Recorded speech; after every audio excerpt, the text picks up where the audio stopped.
Hello नमस्कार, मी तेजस्विनी. तुम्हा सर्वांचं आपल्या चॅनेलवरती पुन्हा एकदा अगदी मनापासून स्वागत आहे. सर्वांना श्री स्वामी समर्थ.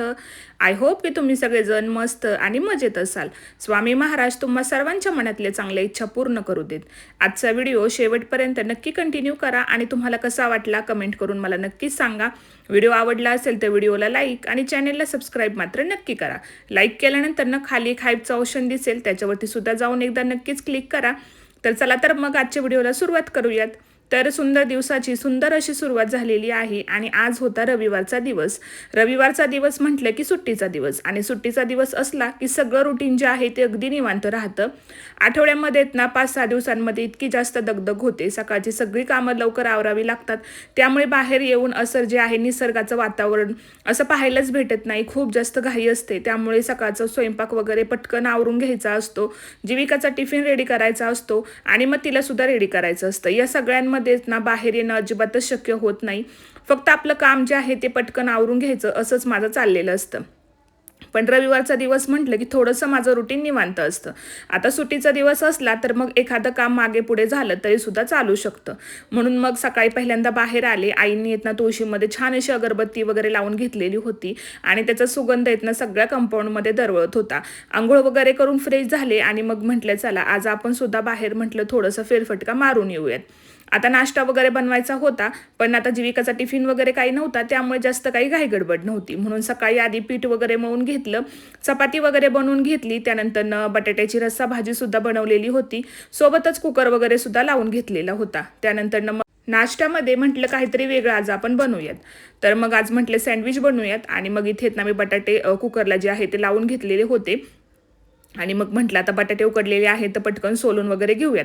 आता सुट्टीचा दिवस असला ना की नाश्त्यामध्ये काहीतरी वेगळा पदार्थ बनवला तरी सुद्धा चालतं, कारण की रुटीन आपलं थोडंसं वेगळं असतं. आता इथे आधी बटाटे वगैरे मी सोलून घेतलेले होते आणि मग ते व्यवस्थित असे मी मॅशसुद्धा करून घेतले. तर आता याला फक्त आपण मॅशरने व्यवस्थित असं मॅश करून घेतलं ना तर ते अगदी व्यवस्थित असे बारीक होतात.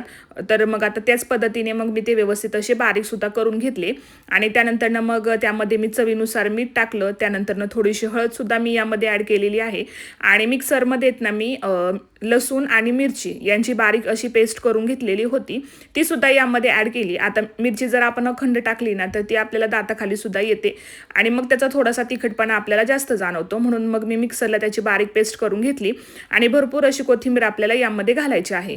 आता हे सगळं आपल्याला व्यवस्थित असं सगळं मिक्स करून घ्यायचं. आता तुम्ही याला गॅसवरती जे आहे ते परतून घेतलं ना तरी सुद्धा चालू शकतं, पण मला असं वाटतं की अशा पद्धतीने बनवलं तर ते अजून चांगलं लागतं. आता चवीसाठी मी यामध्ये एक मॅगी मसाल्याचं पॅकेट सुद्धा ॲड केलेलं आहे. मॅगी मसाल्याचं पॅकेट ॲड केलं की काय होतं ना, बटाट्याची टेस्ट अजून चांगली लागते. तुम्ही जर पनीरची भाजी वगैरे जरी बनवत असाल ना तरी सुद्धा त्यामध्ये तुम्ही एक मॅगी मसाल्याचं पॅकेट टाकलं ना तरी सुद्धा पनीरची भाजी आपली खूप जास्त छान होते आणि तितकीच जास्त ती टेस्टी सुद्धा लागते.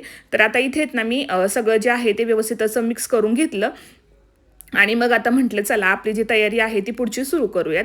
आज नाश्त्यामध्ये भरपूर असे प्रकार झालेले होते. प्रत्येकाला काही ना काहीतरी वेगळं खायचं होतं, म्हणून प्रत्येकाच्या आवडीनुसार वेगवेगळे पदार्थ जे आहेत ते बनवलेले होते.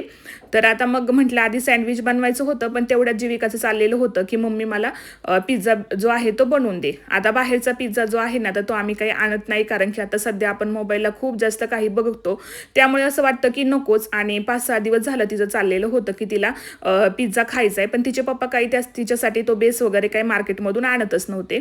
मग आज संडे होता म्हणून मग त्यांना म्हटलं की घेऊन या तिच्यासाठी, बरेच दिवस झालं ती मागतीये आणि एखादा दिवस जो आहे तर तो असं आपण आधीमधून जे आहे ते मुलांना असं वेगळं काहीतरी देऊ शकतो. आता म्हटलं बाहेरून मागवण्यापेक्षा म्हटलं आपण घरीच बनवूयात.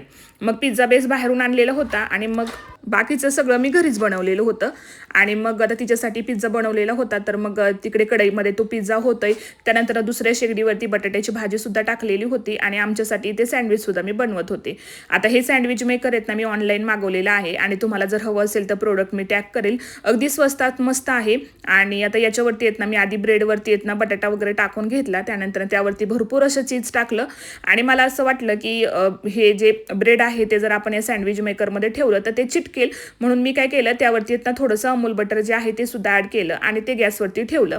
आता याला ना आपल्याला असं व्यवस्थित खाली लॉक सुद्धा करता येतं आणि अगदी सोपी पद्धत आहे. आपल्याला ना याला गॅसवरती ना फक्त 2 ते 3 मिनिटं असं अलटून पलटून ठेवायचं असतं आणि त्यानंतर व्यवस्थित असं आपलं सँडविच सुद्धा बनवून रेडी होतं. पण माझ्याकडून काय झालं की मी त्यामध्ये ना बटर ॲड केल्यामुळं जो क्रिस्पीपणा असतो ना ब्रेडला, तर तो राहिलेलाच नव्हता. ते खूप जास्त असे सॉफ्ट वगैरे झालेले होते. पण मला असं वाटलं की माझ्याकडून जे आहे तर ते जास्त बटाटा वगैरे झाला की काय, असं आधी मला वाटलं. आणि नंतर असं वाटायला लागलं की मी हे उगाचच घेतलं सँडविच मेकर, माझे पैसे जे आहे ते वायाला गेले की काय. माझ्याकडे ऑलरेडी एक सँडविच मेकर आहे, पण तरीसुद्धा मला असं वाटलं की हे स्वस्तात मस्त आहे, हे आपण घेऊयात. पण पहिल्यांदा केल्यावरती ते काही इतकं जास्त असं व्यवस्थित तर निघालेलंच नव्हतं. त्यानंतर मी दुसऱ्यांदा पुन्हा एकदा ब्रेड जो आहे तर तो त्यामध्ये टाकला.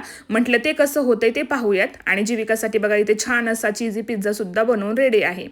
तर आता आधी तिला नाश्त्याला दिलं आणि मग त्यानंतर म्हटलं आपण सुद्धा नाश्ता जो आहे तो करून घेऊयात. आणि असा चीजी पिझ्झा आहेत ना तिला खूप जास्त खायला आवडतो. आता म्हटलं तुझा नाश्ता तू आवरून घे, तोपर्यंत म्हटलं आम्ही आमच्या नाश्त्याचं काहीतरी बघतो. तर पहिल्यांदा तर तो काही झालाच नव्हता आणि दुसऱ्या वेळेस मग तो पुन्हा पहिल्यासारखाच झाला. फक्त यावेळेस ना तो थोडासा क्रिस्पी झालेला होता. आणि मग मला असं वाटायला लागलं की उगाचच मी हा घेतला की काय, किंवा ह्याला घेऊन काही चूक वगैरे झाली आहे का.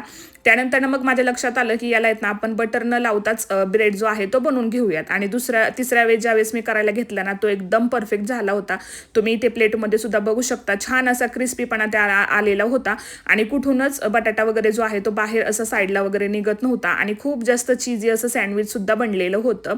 मग मला असं कळलं की त्यामध्ये ना आपल्याला बटर जे आहे तर ते आपल्याला यामध्ये ऍड करायचं नाहीये. आणि ज्यावेळेस मी बटर यामध्ये घातलेलं नव्हतं ना, खूप छान असा क्रिस्पी जो आहे तर ते माझं सँडविच झालेलं होतं. आणि प्रोडक्ट मी टॅग करेल, तुम्ही घ्या. आणि खूप छान आहे. फक्त याला ना आपल्याला बटर वगैरे काय लावायचं नसतं, डायरेक्ट आपल्याला ब्रेड यामध्ये ठेवायचा असतो. आता मला पहिल्यांदा तर काही माहिती नव्हतं, कारण की मी पहिल्यांदाच ट्राय केलेलं होतं. पण आता नेक्स्ट टाइमपासून मी म्हटलं आपण लक्षात ठेवूयात की याला ना आपल्याला बटर वगैरे काहीच लावायचं नाहीये. आणि खूप मस्त असे सँडविच झालेले होते. टेस्ट तर त्याची एक नंबर होती. तुम्ही सुद्धा ही रेसिपी ना एकदा नक्की ट्राय करा. आता नाश्त्यामध्ये आपण काही वेगळं बनवलं की किचनची ही काही अवस्था आपली होऊन जाते. आणि मला असं वाटतं की प्रत्येकीचं हेच असेल, प्रत्येक किचनमध्ये ना नाश्त्यामध्ये काहीतरी वेगळा पदार्थ बनला की पूर्ण किचन आपला जो आहे तो भरून जातो.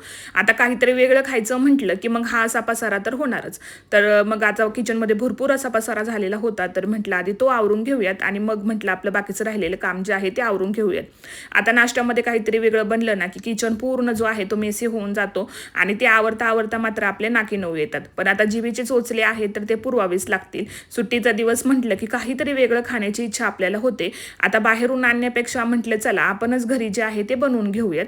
त्यानंतर मग देवपूजा सुद्धा आज मला करून घ्यायची होती, कारण की आई आज सकाळी सत्संगाला गेलेल्या होत्या. रविवार असला की त्यांचा सत्संग असतो.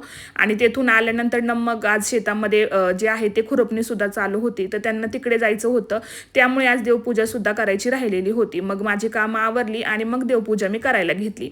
आता आज ना देवपूजेला रोजच्यापेक्षा थोडंसं लेटच झालेलं होतं. आणि आज चतुर्थी होती म्हणून म्हटलं चला देव वगैरे छान असे आपण स्वच्छ जे आहे ते घासून वगैरे घेऊयात. म्हणून आज देवपूजेला ना मला 1 तास पूर्ण गेलेला होता. सगळे देव छान असे घासून वगैरे घेतलेले होते. दिवा वगैरे सुद्धा स्वच्छ करून घेतला आणि मग छान अशी आज देवपूजा केलेली होती. तर आज देवपूजेमध्ये फुलं जास्त काही भेटलेली नव्हती. 2च फुलं मला आज भेटलेली होती, तर तेवढीच देवांना वाहिली. आणि रोजच्या रोज 1-2 फुलं तरी आम्हाला भेटतातच, तर तेवढी देवपूजेसाठी जे आहे तर ते पुरेशी होऊन जातात. मग आज छान अशी आजची सकाळची देवपूजा झालेली होती. आणि देवपूजा झाली, घरामध्ये धूप अगरबत्ती दिवा वगैरे लावून घेतला की घरातील वातावरण सुद्धा छान पॉझिटिव्ह आणि प्रसन्न होऊन जातं. आणि मग अशा पद्धतीने सगळी सकाळची कामं आवरून झालेली होती. आणि आज सगळ्यात शेवटी देवपूजा माझी राहिलेली होती, तर ती सुद्धा आवरून घेतली. आता म्हटलं दुपारी जे आहे ते जेवणाचं टेन्शन नाही आहे, कारण की सकाळचा स्वयंपाक भरपूर शिल्लक होता. तर असा होता आजचा व्हिडिओ. तुम्हाला कसा वाटला कमेंटमध्ये मला नक्कीच सांगा. आजचा व्हिडिओ आवडला असेल तर व्हिडिओला लाईक आणि चॅनलला सबस्क्राईब मात्र नक्की करा. उद्या पुन्हा भेटूयात एका नवीन व्हिडिओ सोबत. तोपर्यंत सर्वांना श्री स्वामी समर्थ.